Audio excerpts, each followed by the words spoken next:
Sarel Gaur, best things about private practice. Back in the day, I used to watch a show called Dr. 90210, and it was about an independent plastic surgeon living or working in Beverly Hills, living in LA. And he was basically his own boss. If you looked him up online, you'd see at a website, it was just his name, and he was the guy, and he was running the show. And I like this idea of kind of being independent and just running your own show, having your own shingle up and just you're the guy creating medical services and people are coming to you.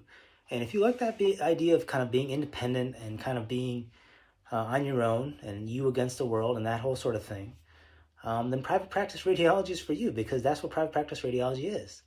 Now, it's different because radiology, you don't tend to work solo, although you could work solo. You could work solo, especially as an interventional radiologist, you could work solo, but you don't tend to. You tend to work in groups.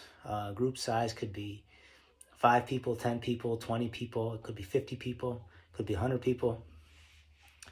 I was in a group of about 12 people. And even though you're in a group of about 12 people, you really are your own boss. Assuming you're a partner, or eventually you become partner, you're your own boss. And you set your vacation schedules. You decide how much vacation you're going to take in a year. Are you going to take vacation 8 weeks, 10 weeks, 16 weeks? Basically, how much vacation you take and how much time you spend reading, that's going to decide your income. So again, you're your own boss. You're deciding how much do I want to work, how much do I want to earn, and how much do I want to take vacation, and how much do I want to use for other things? How much CME money do I want to use?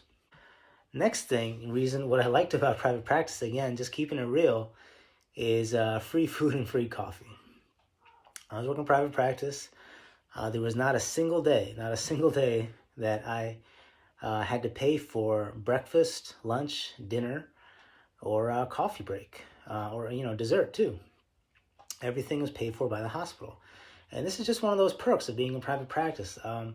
Private practice is a business. Private practice is kind of a relationship between a group, a single physician or a group of physicians, and a hospital. And the relationship is really one of need. The hospital really needs you in order to generate money. You don't really understand that in any other arrangement so much as in private practice. You really feel that the hospital needs you. The hospital is kind of recruiting you in your group because they need you to work on the patients in the hospital in order for the hospital to survive. So what that typically means is that the hospital will sort of give you these perks. Basically, I'd walk in, you'd have a nice, decent breakfast ready to go. You'd have, of course, as much free coffee as you want. Lunch would be pretty decent.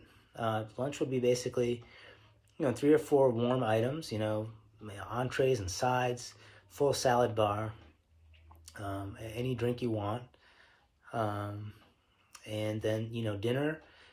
Dinner they didn't typically put in the lounge, but if you went to the cafeteria, basically as a physician, you could grab whatever you wanted and just show the hospital employee your badge on the way out, and all that food stuff was yours. And again, just a nice thing about private practice is, you get free food, free drink. Best thing about private practice radiology is really that you become an amazing radiologist. You have to become an amazing radiologist, because if you do not become a good radiologist in private practice, you don't survive. And it's something you only find out when you do it.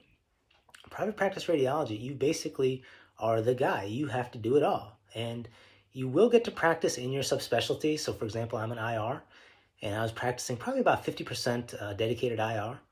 But the rest of the time I was there, I was just another radiologist kind of reading the list. And you basically have to learn how to do everything. Everything that you did in residency, all those different rotations that you took, you basically get to relive them. And you relive them basically over the course of a single day.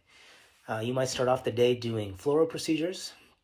You may then read a lot of ER imaging, some body imaging, maybe some body MRI. You might even read an MSK MRI.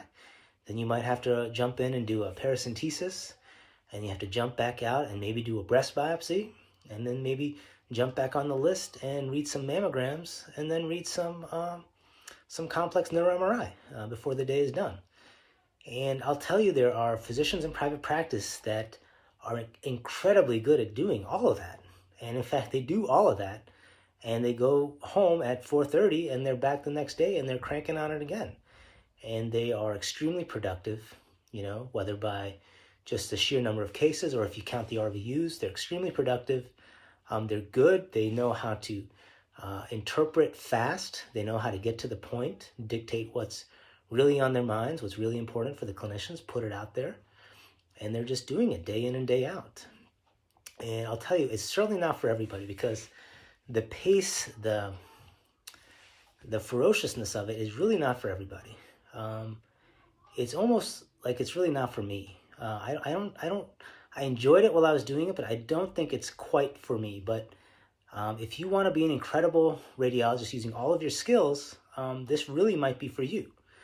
And I think at the same time, I can tell you some bad things about private practice radiology, which I do want to discuss at some point. I do want to share that. I want to tell you that I have a ton of respect for private practice radiology, because it is an intense, difficult job, and it does turn you. By definition, anyone that's been in private practice for, say, 2, 3, 5, 10 years is going to be an incredible radiologist. It's going to be an incredibly useful physician and really valuable to a group, to a healthcare system. And I have a lot of respect for anybody that can kind of put up with private practice radiology for a long period of time.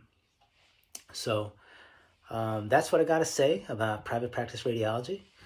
Check out this video, give it a like if you like it. I'm going to work on some more content about private practice versus employed models and the differences and advantages maybe to a young radiologist. So keep it posted. Sarel Gaur.